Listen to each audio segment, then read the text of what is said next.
अंकित नाम का एक गरीब किसान अपने माता पिता के साथ एक छोटी सी झोपड़ी में रहता था। अंकित दूसरों के खेतों में काम करके अपने परिवार का गुजारा करता था। बेटा, इतनी सुबह क्यों निकल रहा है? थोड़ा उजाला हो जाने दे, ठंड भी है। अम्मा, फसल का समय है। अगर आज खेत सींचा नहीं तो मेहनत बेकार हो जाएगी। तेरे पापा की हालत दिन ब दिन खराब होती जा रही है, अगर पैसे इकट्ठे नहीं हुए तो। पिताजी की तबीयत जैसी है, मुझे ही सब संभालना होगा। जब हमारी फसल लहलहाएगी तभी पिताजी की दवा और घर का खर्च आराम से चल पाएगा। बस यही सोचकर ताकत आ जाती है। लो बेटा, दोपहर में खा लेना। खाली पेट खेत में काम मत करना, तेरा शरीर ही हमारी ताकत है। अम्मा, तुम खुद कब खाती हो? कई बार देखता हूँ तुम मेरा हिस्सा बचाने के लिए अपना खाना छोड़ देती हो। माँ का पेट बेटे को खाता देख ही भर जाता है। तू बस अपना ख्याल रख और हिम्मत मत हारना। हाँ अम्मा, इस बार फसल अच्छी हुई तो देखना, हमारे घर में भी खुशियाँ लौट आएंगी। ठीक है माँ, अब मैं काम पर चलता हूँ। आप अपना और पिताजी का ख्याल रखिएगा। खाने की पोटली अपने हाथों में लेकर अंकित अपने घर से खेतों की ओर निकल जाता है। बस कुछ दिन और ये फसल तैयार हो जाए तो सब ठीक हो जाएगा। माँ को अब चूल्हे पर जलती लकड़ियों का धुआं नहीं सहना पड़ेगा। उनके लिए नया चूल्हा ले आऊंगा। पिताजी की दवा भी पूरी होगी। अब आधी आधी नहीं, जितनी मेहनत कर रहा हूँ उसका फल जरूर मिलेगा। सुबह से शाम तक खेत में पसीना बहा दूंगा, लेकिन पैसे पूरे करके रहूंगा। इस बार एक एक दाना सोना बनेगा और उस सोने से माँ पिताजी की मुस्कान वापस आ जाएगी। भगवान बस इतनी मदद कर दे कि ये मेहनत बेकार न जाए, बाकी मैं सब सह लूंगा। इतना कहकर अंकित खेतों में बीज बोने लगता है। अंकित अपनी खेतों में बीज बो रहा था, तभी कच्चे रास्ते से रोहन आता दिखता है। रोहन धीरे धीरे खेत की ओर बढ़ रहा था, लेकिन उसकी आंखों में दोस्ती की चमक नहीं, बल्कि जलन की आग थी। अंकित की मेहनत और उसकी हर साल लहलहाती फसल रोहन के मन में चुभन बनकर बैठी थी। जितना वो देखता उतना ही उसके भीतर ईर्ष्या और गहरी होती जाती। अरे अंकित, इस मौसम में भी बीज बो रहा है? तू जानता है ना, बरसात में पानी भर जाएगा, बीज सड़ जाएंगे और तेरी सारी मेहनत मिट्टी में मिल जाएगी। मैं तो कह रहा हूँ इस बार तेरे हाथ कुछ नहीं आने वाला। देख ले, मैंने अपने खेत में बीज डालने से पहले मौसम साफ होने का इंतजार करने का फैसला किया है। तू बेकार में खुद को थका रहा है। रोहन, मेरे पास इंतजार करने का वक्त नहीं है। पिताजी की बीमारी दिन बाद दिन बढ़ती जा रही है और उनकी दवाई भी खत्म हो गई है, और घर में पैसे भी नहीं हैं उनकी दवा लाने के। अगर इस बार फसल लगाने में देर हो गई तो घर का चूल्हा कैसे चलेगा? बारिश में खतरा है, लेकिन यही वक्त है जब मिट्टी में सबसे ज्यादा नमी होती है। अगर समय पर बीज डाल दूं तो फसल जल्दी पक जाएगी और मैं उनके इलाज के लिए पैसे जुटा पाऊंगा। मेहनत से डरकर पीछे हटना किसान के खून में नहीं होता, और मैं पीछे नहीं हटूंगा। इतना कहकर अंकित फिर से अपने काम में लग जाता है और उसकी बातें सुनकर रोहन चिढ़कर मुंह बनाते हुए वहां से चला जाता है। आज तो मैंने बहुत काम कर लिया, अब बहुत भूख लग रही है। घर से निकलते वक्त माँ ने खाने की पोटली दी थी, पहले चलकर कुछ खा लेता हूँ। अंकित जैसे ही खाने की पोटली निकाल कर बैठता है, तभी उसे सामने से एक साधु बाबा आते हुए दिखाई देते हैं। बेटा, कई दिनों से पेट भरकर अन्न का स्वाद नहीं चखा। रास्तों में भटकते भटकते थक गया हूँ। अगर तेरी थाली में मेरे लिए भी थोड़ा अन्न हो तो ये बूढ़ा साधु तेरा आशीर्वादी रहेगा। बाबा, मेरी थाली छोटी है लेकिन दिल बड़ा है। लीजिए, ये पूरी थाली आपकी है। साधु बाबा जमीन पर बैठ जाते हैं और धीरे धीरे हर निवाला शांति से खाते हैं। थाली का एक एक टुकड़ा खत्म होता है और उनके चेहरे पर संतोष की मुस्कान आ जाती है। खाना खत्म करने के बाद वे थाली एक तरफ रखते हैं, आंखें बंद करके अंकित की ओर देखते हैं और बोलते हैं, तू सच में धन्य है बेटा। तेरे जैसे इतने नेक दिल वाले इस दुनिया में बहुत कम मिलते हैं बेटा। मेहनत के बाद जो मिला है उसमें सबसे बड़ा सुख यही है कि किस भूखे का पेट भर सके। बाबा, मुझे आशीर्वाद दीजिए ताकि मेरा खेत मेरे परिवार का पेट भर सके, मेरे माता पिता की सेहत जल्दी सुधर जाए और मैं उनकी सेवा कर सकूं। साधु बाबा बोले, मेरा आशीर्वाद है, तेरे खेत हमेशा हरे भरे रहेंगे, तेरे माता पिता की सेहत में जल्दी सुधार होगा, तेरे घर से कभी अन्न की कमी नहीं होगी और आने वाले समय में तुम सभी विकट परिस्थितियों का सामना कर लोगे। साथ ही तुम बहुत ज्यादा धनवान भी हो जाओगे। आशीर्वाद देकर साधु बाबा वहां से चले जाते हैं। उसके बाद अंकित भी अपने घर चला जाता है। घर जाकर अंकित बात अपनी माँ को बताता है। माँ, आज खेत में बड़ा अजीब दिन बीता। बीज बोते बोते पसीने से भीग गया था, तभी एक साधु बाबा वहां आ गए। उनके चेहरे पर इतनी थकान और भूख थी कि मैं उन्हें मना ही नहीं कर पाया। मैंने अपनी पूरी थाली उन्हें दे दी। उन्होंने मुझे आशीर्वाद दिया कि हमारे बुरे दिन जल्द खत्म होंगे। माँ, उस वक्त लगा जैसे मैंने सही किया, लेकिन अब सच कहूं तो बहुत भूख लगी है। सुबह से एक दाना भी मुंह में नहीं गया। क्या घर में कुछ खाने को है? माँ बोली, बेटा, तेरा दिल सोने का है। तूने जो किया भगवान देख रहे हैं। यकीन मान, एक दिन उसी की वजह से हमारे घर में खुशियां लौटेंगी। लेकिन सच तो ये है कि घर में अन्न का एक दाना भी नहीं बचा। मैं चाहकर भी तेरे लिए कुछ नहीं बना पाई। सुबह से ही सोच रही थी कैसे बताऊं, पर अब तू पूछ ही रहा है तो कह रही हूं, आज हमें भूखे ही सोना होगा। माँ, मुझे तेरी तकलीफ समझ में आती है, लेकिन अगर किसी भूखे का पेट भरने से हमें भूखा रहना पड़े तो भी मैं इसे घाटे का सौदा नहीं मानता। बाबा का आशीर्वाद शायद अभी रोटी में नहीं बदला, लेकिन मुझे भरोसा है माँ, ये वक्त भी गुजर जाएगा और एक दिन हमारे खेत भी सोने की तरह लहलाएंगे।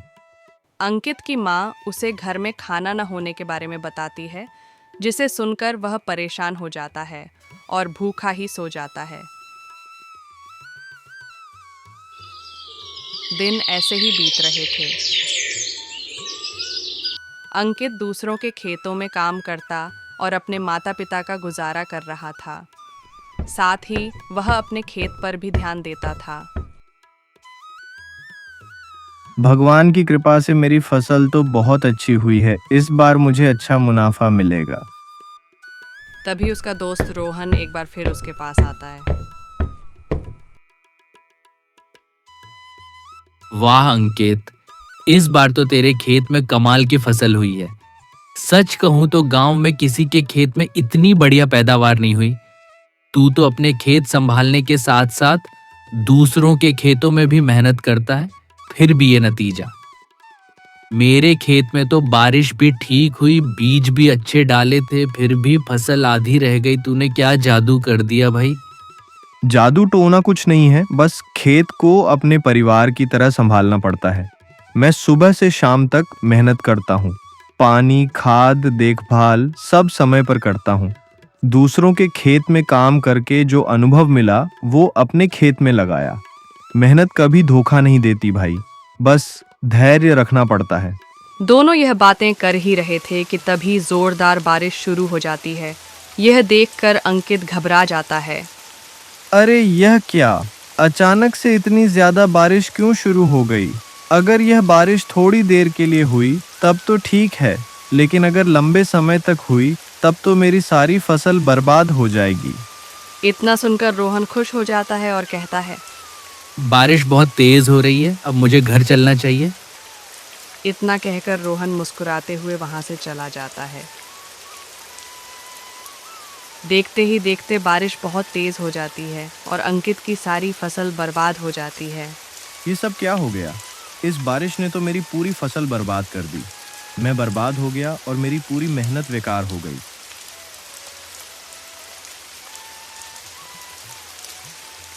माँ, सब खत्म हो गया। बारिश ने पूरी फसल बर्बाद कर दी। मैंने इतनी मेहनत की थी, अब कुछ नहीं बचा। बेटा, मैं जानती हूँ तूने दिन रात मेहनत की, पर बेटा फसल बर्बाद हुई है। तू नहीं, तू अभी भी खड़ा है, जिंदा है और तेरे हाथ में मेहनत करने की ताकत है। लेकिन माँ, हम पर इतने कर्ज हैं, आगे कैसे होगा मुझे समझ नहीं आ रहा, पर मैं थक गया हूँ माँ। बेटा, जिंदगी में कई बार खेत सूख जाते हैं, पर उम्मीद का पानी हमेशा साथ रखना चाहिए। थकना इंसान की फितरत है, लेकिन हार मानना हमारी परवरिश में नहीं। हम फिर से बीज बोएंगे, फिर से मेहनत करेंगे, और याद रख, आकाश में बादल हमेशा नहीं रहते, सूरज फिर से निकलता है। माँ, मैं फिर से कोशिश करूँगा। यही सुनना चाहती थी मैं। चल, पहले कुछ खा लें, फिर बैठकर अगले मौसम की तैयारी की सोचेंगे। मैं अगली फसल तैयार होने तक बैठ नहीं सकता। माँ और पिताजी की दवाइयाँ के लिए मुझे कुछ ना कुछ काम करना ही होगा। मैं एक काम करता हूँ, कल राजा के महल में जाकर राजा से कोई काम मांग लूंगा। मुझे यकीन है वह मुझे कम पर जरूर रख लेंगे। अगले दिन अंकित राजा के महल में जाता है। प्रणाम महाराज, मैं गांव नवलपुर का किसान अंकित। अंकित, मैं तुम्हें नहीं पहचानता। यहाँ किस काम से आए हो? महाराज, इस बार बारिश ने मेरी पूरी फसल बर्बाद कर दी। अब घर का खर्च चलाना कठिन है, इसलिए आपसे विनती है कि मुझे कोई काम दे दीजिए। तुम्हारी आंखों में सच्चाई दिख रही है। महल में अनाज भंडार का हिसाब रखने के लिए एक ईमानदार व्यक्ति चाहिए। क्या तुम यह कर सकोगे? जी महाराज, मैं पूरी लगन और ईमानदारी से काम करूंगा। तो आज से तुम हमारे कार्यकर्ता हो। मेहनत करो और चिंता छोड़ दो। धन्यवाद महाराज, मैं आपका विश्वास कभी नहीं तोड़ूंगा।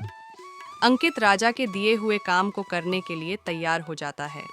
इस महल में रोहन भी पेड़ पौधों की काट छाट करने का काम किया करता था।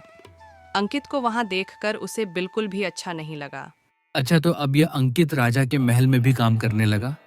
मैं भी देखता हूँ यहाँ कैसे काम कर पाता है। राजा अंकित के काम से बहुत खुश थे। राजा की खुशी देखकर रोहन को बहुत गुस्सा आता है और वह एक योजना बनाता है जिसमें वह रोहन को चोर साबित करना चाहता था। रोहन बड़ी चालाकी से सबकी नज़रों से बचते हुए राजा के कमरे में घुस जाता है, जहां दूसरे राज्य से मंगवाए हुए सोने के मोहरे रखी हुई थीं। मैं इन सिक्कों को चुराकर अंकित के कमरे में रख दूंगा, और जब उसके कमरे की तलाशी होगी तब मजा आएगा। रोहन सोने के मोहरे एक पोटली में चुराकर अंकित के कमरे में रख देता है और अपने काम में चुपचाप लग जाता है। अगले दिन चोरी की बात पूरे महल में फैल जाती है। महाराज, दूसरे राज्य से जो हमने सोने के सिक्के बनवाए थे वह सब चोरी हो गए हैं। महामंत्री राजा को चोरी की सारी बात बता देता है। चोरी की बात सुनकर राजा ने अपने महल में काम करने वाले नौकरों को अपने पास बुलाया।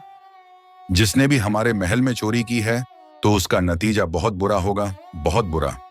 राजा को गुस्से में देख मौके का फायदा उठाते हुए रोहन बोला, महाराज, मैंने अंकित को उसके कमरे में कुछ छुपाकर ले जाते हुए देखा था। आप उसके कमरे की तलाशी लीजिए। रोहन की बातों को सुनकर राजा महामंत्री को अंकित के कमरे की तलाशी लेने के लिए बोलते हैं। अंकित के कमरे की तलाशी ली जाती है और सारा सोना मिल जाता है। महाराज, सारे मोहरे मिल गए हैं। इस अंकित ने ही चोरी की थी। अंकित, मैंने तुम्हारी हालत पर दया करके तुम्हें काम दिया था, लेकिन तुम्हारे कमरे से चोरी का सोना मिला है। नहीं महाराज, मैंने कोई चोरी नहीं की है। यह सब झूठ है। मुझे नहीं पता कि मेरे कमरे में ये सब कहां से आया। मैंने कुछ नहीं किया है महाराज। सबूत तुम्हारे खिलाफ है।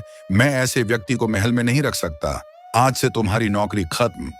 महाराज, मैंने कुछ नहीं चुराया, मैं निर्दोष हूँ महाराज। बस अब जाओ। यहाँ दया का नहीं, विश्वास का स्थान है और वह तुमने खो दिया। इतना कहकर अंकित को राजा महल से निकाल देता है। निराश होकर अंकित जंगल की ओर चल पड़ता है। अब मैं क्या करूं? महल से निकाले जाने के बाद अब पिताजी का इलाज कैसे करवा पाऊंगा? डॉक्टर ने तो पहले ही कहा था कि देर हुई तो हालत बिगड़ जाएगा। मेरे पास तो एक भी सिक्का नहीं बचा। माँ दिन रात पिताजी के सिरहाने बैठी रहती हैं। उनकी आंखों में बस मेरी ही तरफ उम्मीद है। अगर उन्हें पता चला कि मैं महल की नौकरी भी खो चुका हूं तो उनका दिल टूट जाएगा। अंकित घर जाकर सो जाता है। अगली सुबह महल में रोहन और उसके मित्र आपस में बात कर रहे थे। तभी रोहन बोला, अरे रामू, कैसी लगी मेरी योजना? अरे रोहन भैया, तुम किस योजना की बात कर रहे हो? मुझे कुछ समझ नहीं आ रहा। रामू, मैंने ही राजा के कमरे से सोने के सिक्के चुराकर अंकित के कमरे में रख दिए थे ताकि राजा उसको इस महल से बाहर निकाल दें। तभी राजा यह सारी बात सुन लेता है और रोहन से कहता है, अच्छा, तो यह सब तूने किया है रोहन। मैंने तेरी वजह से बेचारे अंकित को महल से बाहर निकाल दिया। वह बहुत साफ दिल का आदमी था। जो तूने यह हरकत की है, इसकी सजा तुम्हें जरूर मिलेगी। राजा ने सिपाहियों को कहकर रोहन को महल के कारागार में डाल दिया और अंकित को वापस महल में बुला लिया। मुझे माफ कर दो अंकित, मैंने रोहन की बातों में आकर तुमको महल से बाहर निकाल दिया। यह सब मैंने अच्छा नहीं किया। नहीं नहीं महाराज, आप मुझे शर्मिंदा मत कीजिए। आपका बहुत बहुत धन्यवाद महाराज, जो आपने मुझे महल में दोबारा बुलाया। मैं आपका यह एहसान जिंदगी भर नहीं भूलूंगा और महल में मन लगाकर काम करूंगा। महाराज अंकित को बहुत सारा सोना देते हैं। सोना लेकर वह अपने घर चला जाता है।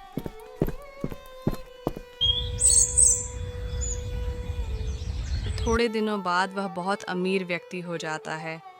अब उसे किसी भी चीज़ की कमी नहीं थी। उसने अपने जीवन में सब कुछ पा लिया था।